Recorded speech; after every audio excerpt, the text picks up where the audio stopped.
Most majestic and the most memorable. Greetings everyone, this is me सपना नुसरत। और आज मैं आपको बताने जा रही हूँ जो हमारे अर्ली जो आते हैं इस फील्ड में, जो फार्मेसी फील्ड है हमारी, तो अर्ली जॉइनर्स जो होते हैं लोग, उनको ये नहीं पता होता कि स्कोप क्या है फार्मेसी का।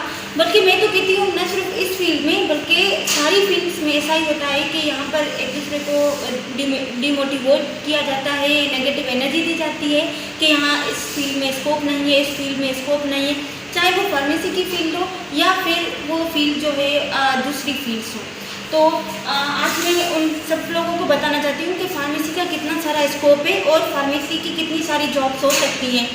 स्कोप हमें खुद बनाना पड़ता है, कॉम्पिटेंसी हमें खुद अपने अंदर डालनी होती है, क्रिएटिविटी हमें खुद क्रिएट करनी होगी ताकि हमारी फील्ड का स्कोप क्रिएट होगा।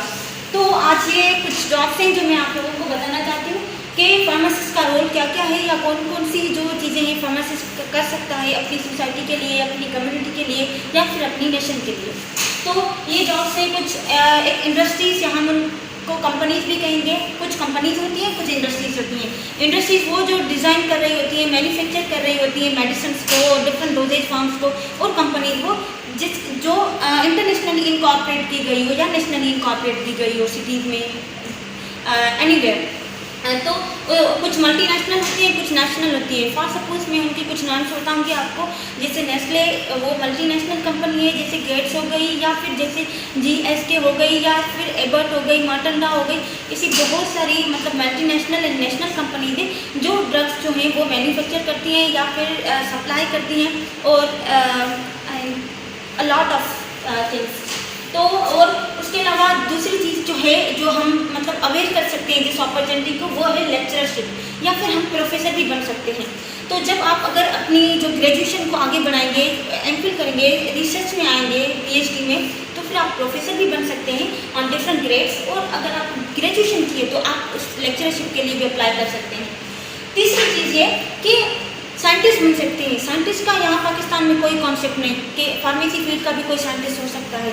जैसे फॉरेन में बहुत सारे लोग जो काम कर रहे हैं डिफरेंट फील्ड्स के, ये क्वांटम का साइंटिस्ट है, ये जो है इसका मतलब फॉर सपोज कैंसर का साइंटिस्ट है, इसने जो है ये चीज़ डिस्कवर की है, इसने ये चीज़ डिस्कवर की है, ये प्रोटीन्स का साइंटिस्ट है। लोगों में ग्लोबली नेशनल और इंटरनेशनल उनको अवार्ड्स दिए जा रहे हैं, नोबेल प्राइजेज उनको दिए जा रहे हैं, लोग नोबेल लॉरेट होते जा रहे हैं अपनी अपनी फील्ड्स में।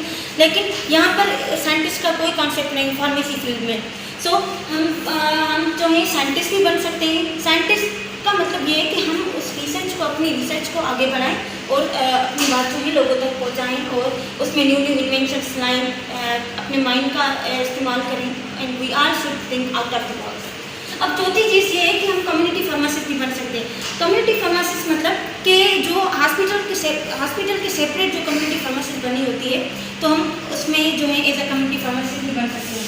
और पांचवी चीज़ ये है कि मतलब सारी चीज़ों से हट के अगर बंदा एक वॉलंटियरली काम करना चाहता है अपनी कम्युनिटी के लिए, कि मुझे किसी पैसों की ज़रूरत नहीं है, मैं अपनी services as a volunteer generous generation होकर अपनी सोसाइटी को देना चाह रहा हूँ, तो वो बंदा वॉलंटियर भी बन सकता है। उसके अलावा जो सिक्स चीज़ ये है कि हम कमीशंस की तैयारी भी कर सकते हैं। फॉर वो जो डिफरेंट टेस्टिंग सर्विसेज होती हैं, हम ड्रग इंस्पेक्टर भी बन सकते हैं, हम आर्मी में भी जा सकते हैं। उसके अलावा डिफरेंट एयर फोर्सेस में भी हम अप्लाई कर सकते हैं अपने लिए। और गवर्नमेंट जॉब्स भी होती हैं, हॉस्पिटल में 1-2 वैकेंसीज होती हैं। और अब सातवीं चीज़ ये है कि हम ऑनर ऑफ द फार्मेसी भी बन सकते हैं। जो हमें लाइसेंस मिलता है, जो हमें एज लेजिस्लेटिव तौर पर हमें रजिस्टर किया जाता है, तो हम उसके लिए जो है वो उसका अगर यूटिलाइज करें अपने लाइसेंस को, तो हम अपनी फार्मेसी भी खोल सकते हैं। सातवीं चीज़ ये है। और उसके अलावा अब आठवीं चीज़ ये है कि हम फॉरेंसिक फार्मासिस्ट भी बन सकते हैं। वो कैसे?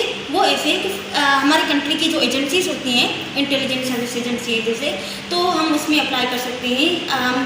जो कुछ ऐसे इंस्टीट्यूट्स होते हैं जो डोजेज फॉर्म्स मैन्युफैक्चर कर रही होती हैं, या फिर जब किसी की डेथ हो जाती है तो उन चीज़ों को आइडेंटिफाई करना पड़ता है, एनालाइज करना पड़ता है, तो वो फार्मासिस्ट अपना रोल जो है प्ले करता है कि बीइंग अ फॉरेंसिक फार्मासिस्ट। अब ये 9 चीज़ ये है कि मेडिकल और फार्मास्यूटिकल रिसर्चर भी बन सकता है। हॉस्पिटल में या कहीं पर भी कि I am working as a medical researcher और एज ए फार्मास्यूटिकल रिसर्चर, वो जस्ट रिसर्च करता है। फिर वो इंस्टीट्यूट में जो भी काम हो रहा हो उसके बिहाफ पर वो चीज़ करता है। अब हम आएंगे 10वीं चीज़ पर, वो ये है कि हम जो है अपना रोल कैसे वो अपना दे सकते हैं। Drug interaction surveillance officer, drugs का जो इंटरेक्शन होता है या फिर ड्रग का पेशेंट के साथ इंटरेक्शन होता है या फिर ड्रग का फूड के साथ इंटरेक्शन होता है तो ड्रग सर्विलेंस ऑफिसर भी हम बन सकते हैं। या फिर जो एडीआर्स हैं वो एडीआर्स फिर मेडिसिन लेने के बाद आते हैं, चाहे वो एक्सीडेंटल हो या अनइंटेंशनल हो या फिर इंटेंशनल हो, तो हम इसको फार्माकोविजिलेंस कहते हैं। लेकिन यहाँ पर ये रियली इंट्रोड्यूस है फार्माकोविजिलेंस डिपार्टमेंट, जहाँ पर एडीआर्स की स्टडी की जाती है। तो हम एडीआर्स के ऊपर भी काम कर सकते हैं as a drug interaction surveillance officer. और अब ये है कि यहाँ पर दूसरी चीज़ ये है न्यूक्लियर फार्मासिस्ट, हम न्यूक्लियर फार्मासिस्ट भी बन सकते हैं। न्यूक्लियर फार्मासिस्ट भी ये भी एक रेयर फील्ड है, हम पर लोग कम ज्वाइन करते हैं इसको।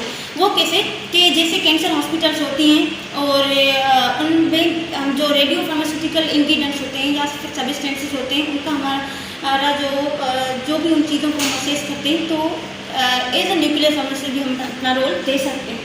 और अब बाकी चीज़ ये है कि हम हॉस्पिटल फार्मासिस्ट भी बन सकते हैं। हॉस्पिटल फार्मासिस्ट में जैसे हम इनपेशेंट डिपार्टमेंट होता है, इमरजेंसी डिपार्टमेंट होता है, आउट पेशेंट डिपार्टमेंट होता है, और हम क्लिनिकल फार्मासिस्ट भी बन सकते हैं।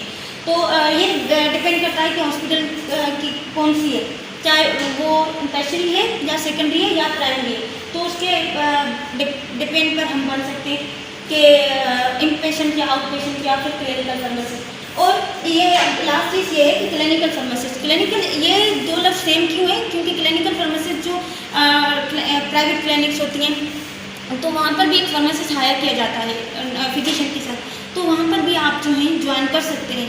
And there are many undiscovered professionals, you can join them. Thank you so much for listening to me.